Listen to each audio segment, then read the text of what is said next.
राज्य विधिमंडळाचं आजपासून पावसाळी अधिवेशन सुरू होत आहे।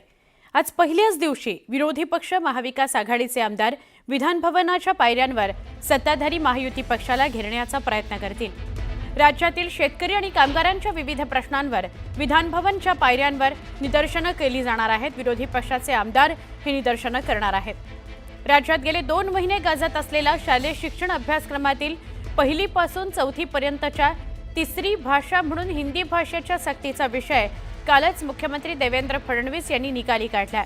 त्यामुळे विरोधी पक्षाच्या हातून एक मोठा मुद्दा निसटून गेलेला आहे। पण तरीही विरोधी पक्षाचे आमदार याचं श्रेय घेण्याचा प्रयत्न करतील।